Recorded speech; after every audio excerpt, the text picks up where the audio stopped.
Welcome everyone. Welcome to the part 3 of integration.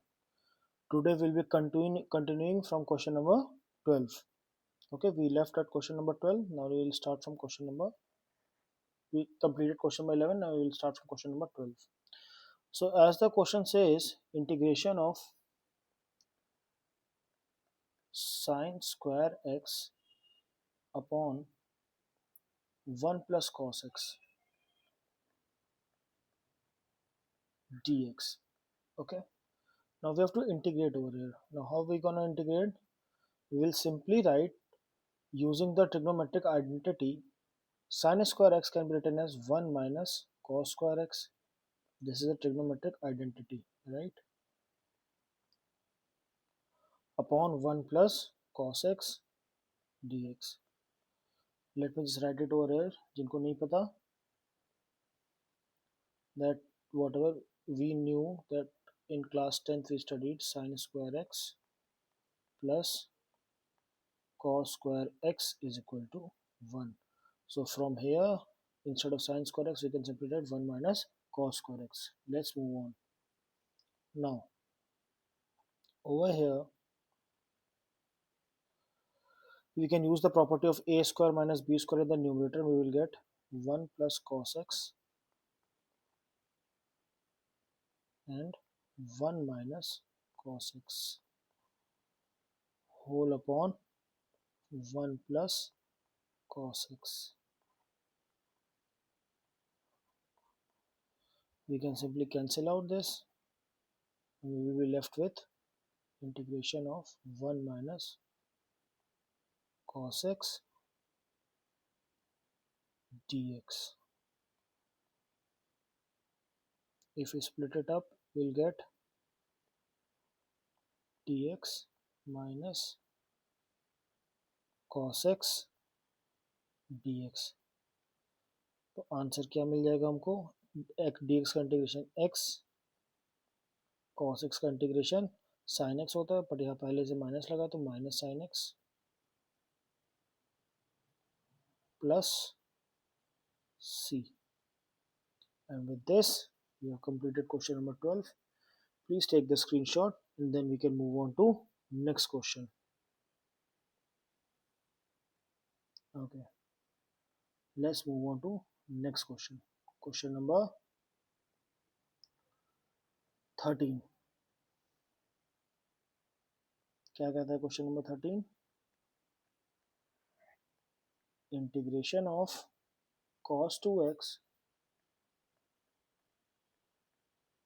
minus cos 2 alpha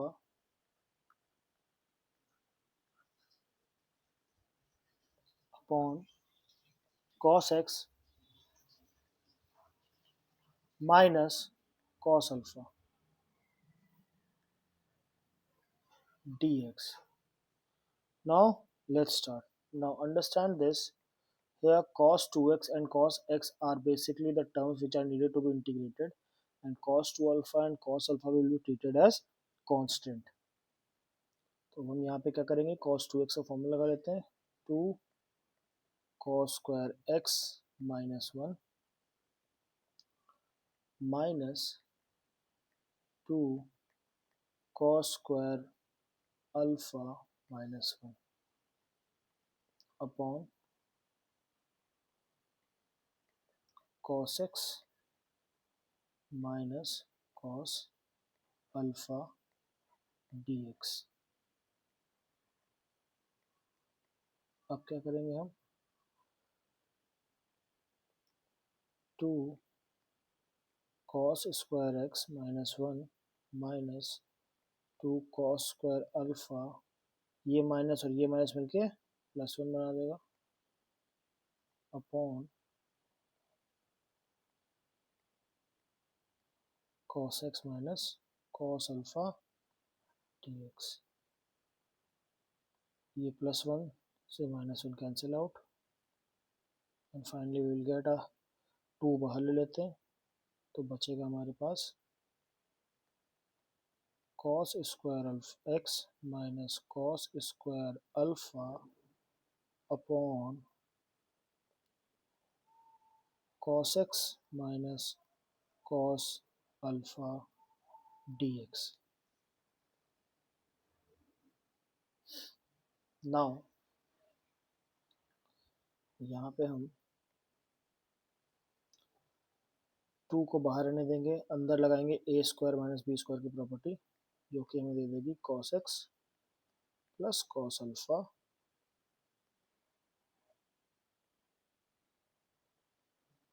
into cos x minus cos alpha upon में cos x minus cos alpha, and with this we can cancel out this.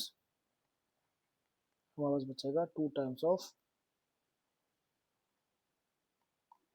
cos x dx plus 2 cos alpha integration of dx, and finally हमारे पास answer आ जाएगा 2 sin x plus 2 cos alpha into x plus c. This would be the final answer. चाहे तो आप 2 common ले, चाहे आप यहीं पे छोड़ सकते हैं. ठीक है, I will be leaving over here only, and इसी के साथ हमारा क्वेश्चन नंबर 13 भी पूरा होता है. ठीक है,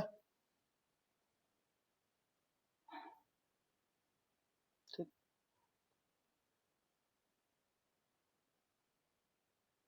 आप लोग स्क्रीनशॉट ले सकते हैं. प्लीज टेक द स्क्रीनशॉट, और फिर हम चलेंगे नेक्स्ट क्वेश्चन के ऊपर. ठीक है, ओके.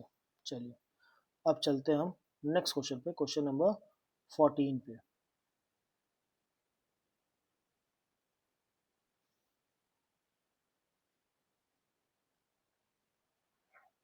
तो 14 क्वेश्चन कहता है हमारा integration of cos x minus sin x upon 1 plus sin 2x dx. ठीक है, नाउ लेट्स सी हम यहाँ क्या कर सकते हैं. cos x minus sine x को तो हम cos x minus sine x ही छोड़ देंगे, उसमें यहाँ पे कोई चीज़ चेंज नहीं करेंगे. नीचे 1 प्लस साइन 2x का फॉर्मूला होता है 2 sin x cos x dx. इस 1 की जगह पे हम यहाँ पे cos x plus minus sine x तो लिख देते हैं upon sine square x plus cos square x लिख सकते हैं, क्योंकि ट्रिग्नोमेट्रिक आइडेंटिटी होती है. Sine square x plus cos square x equal to 1 plus 2 sin x cos x dx. So hence हमें क्या मिल जाएगा, हमें मिल जाएगा cos x minus sin x upon sin x plus cos x का होल स्क्वायर dx. नाउ अब हम यहाँ पे देखिए, जब भी आपके पास ऊपर cos x हो sin x हो या नीचे cos x हो sin x हो, हमेशा ट्राई करिए कि न्यूमरेटर डिनोमिनेटर दोनों में हमारे पास sin x cos x किसी न किसी फॉर्म में आ जाए. ठीक है, once you get that you can easily let some part let कर सकते हैं और आंसर निकाल सकते हैं. जैसे कि लेट कर लेंगे हम यहाँ पे, let sin x plus cos x equals to t. On differentiating both sides with respect to x, we will get cos x minus sin x is equal to dt by dx. So technically cos x minus sin x times dx is equal to dt. इसी के साथ हम इस cos x minus sine x को हम numerator put कर सकते हैं, वापस आंसर आ जाएगा integration D T upon T square. इसको हम लिख सकते हैं integration of T to the power minus two D T, which will give us T to the power minus one upon minus one plus C, जिसे हम कहेंगे minus one upon T plus C.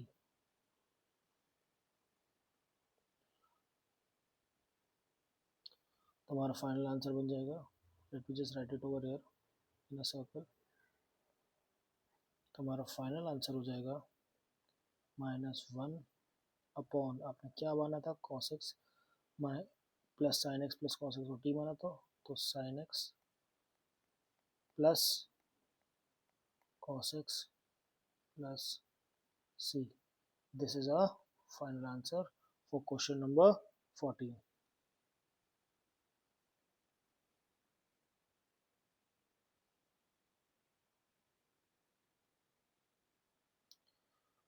Please take the screenshot and then we can move on to next set of question.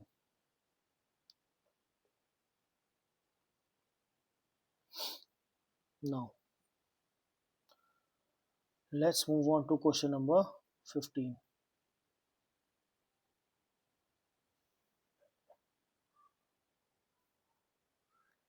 Fifteenth question suggests us integrate tan cube 2x sec 2x dx. ठीक है, okay, let's see what we can do now.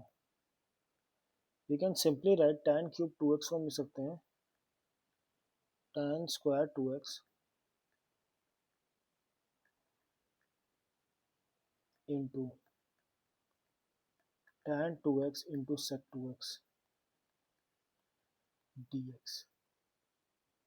हमने ऐसा क्यों किया है, क्योंकि हमारे पास cube का tan में कोई फॉर्मूला नहीं है, पर tan स्क्वायर का हमारे पास फॉर्मूला होता है, that is sec square x minus one. तो it can be written as sec square 2x minus one tan 2x into sec 2x dx। तो हम यहाँ पे जहाँ जहाँ हमें sec 2x दिख रहा है उसको हम t मान लेते हैं। So let sec 2x is equal to t।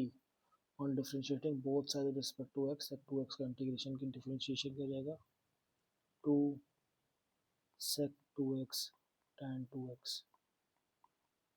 is equal to dt by dx, which can be written as sec 2x tan 2x dx is equal to dt by 2। ठीक है, जिनको ये कन्फ्यूजन है कि ये कैसे हुआ sec 2x का डिफरेंशिएशन इतना बड़ा, तो उसके लिए आप मेरे डिफरेंशिएशन के वीडियोस को वॉच आउट कर सकते हैं। मैं आइकन में टॉप राइट कॉर्नर में आपको उसका लिंक डाल दूंगा। ठीक है, चलिए आगे बढ़ते हैं यहाँ पे। तो जैसे कि आप देख रहे हैं यहाँ पे जो sec 2x और tan 2x है वो पूरा पूरा dx हमें मिल जाएगा dt by 2 में। तो हम इसको इंटीग्रेट करेंगे, इंटीग्रेशन 1/2 पहले बाहर ले लेते हैं, integration t square minus one dx, which can be written as, अगर मैं इसको स्प्लिट कर दूं 1/2 integration t square dx minus 1/2 integration dx।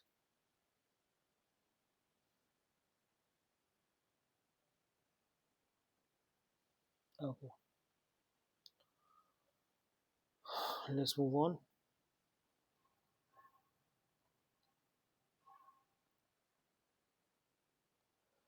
T square का इंटीग्रेशन हो जाएगा 2/3 T cube minus 1/2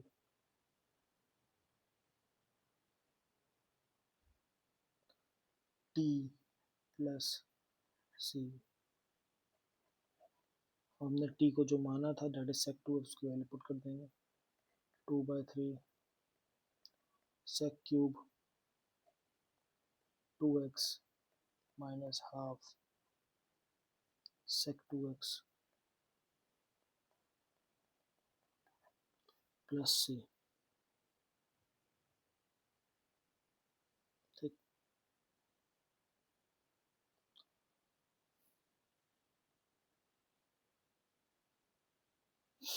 okay. No, अब देखिए आगे।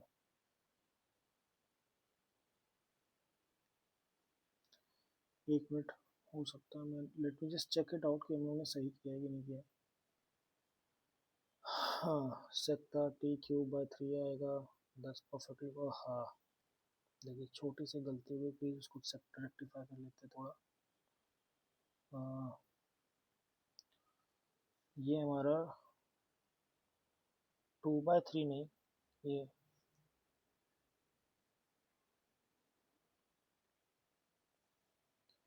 यहाँ पे हमारा 1/2 into 1/3, so that will give अस 1/6, ना कि 2/3।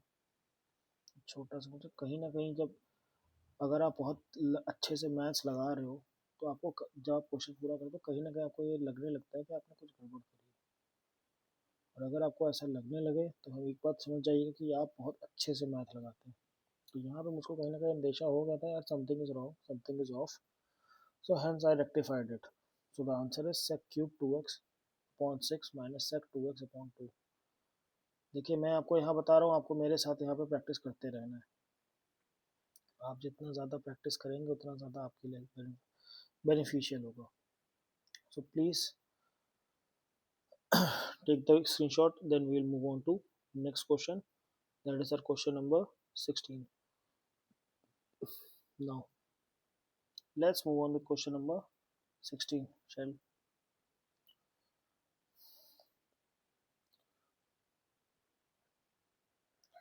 Question number 16 says integration tan 4x dx. अब you have to understand this very carefully.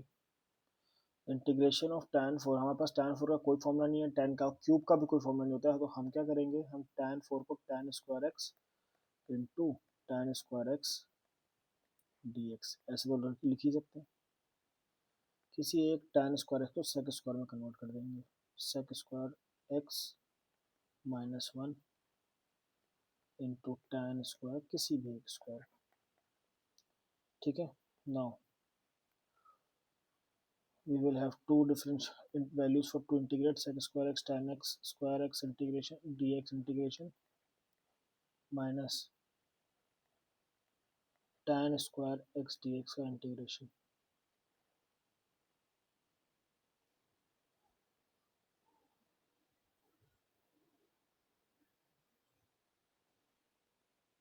And with this let's integrate. यहाँ पे हम जब हम इस पोर्शन को, late me just highlight it,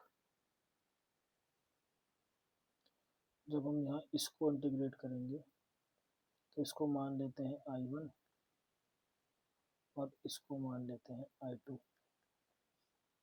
so we will be solving I1।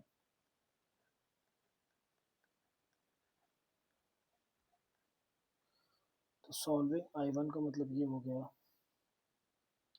कि integration of sec square x tan square x d का integration करना। यहाँ पे let tan x equals to t, तो on differentiating sec square x dt by dx, which can be further written as sec square x dx is equal to dt। इसके हिसाब से जो हमारी वैल्यू है वो चेंज जाएगी। तो what will get T square D T का इंटीग्रेशन, और हमारे पास होगा T cube by three plus C. इस टी क्यूब को हमने क्या माना, जिसको टी को हमने क्या था टेन एक्स माना, तो ten cube x by three plus c. Now let's solve I2, shall we?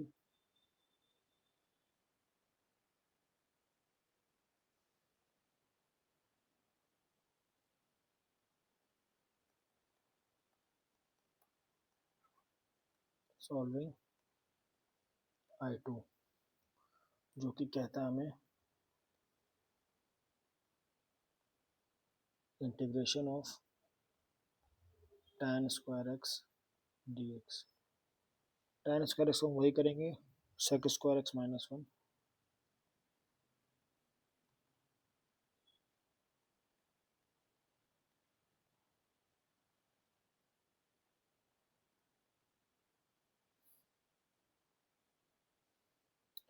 and on integrating we will finally get sec square x का इंटीग्रेशन होता है tan x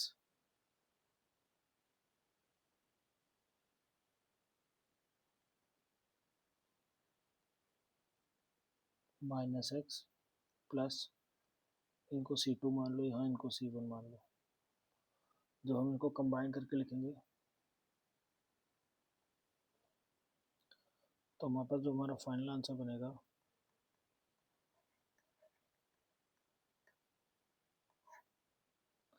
वो बनेगा कुछ इस तरह से, that is tan cube x upon, क्या है हमारा आंसर है बच्चों, tan cube x upon three minus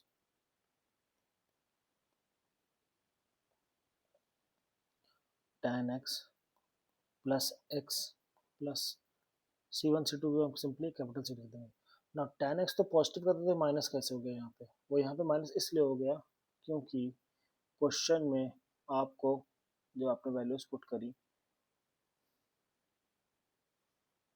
तो ये आपका ये माइनस का साइन आया यहाँ पे, इस माइनस के कारण आपका पूरा आंसर माइनस और नेगेटिव वाले टर्म पॉजिटिव हो गया। With this we have done question number 16 as well, and इसी के साथ पार्ट 3 हमारा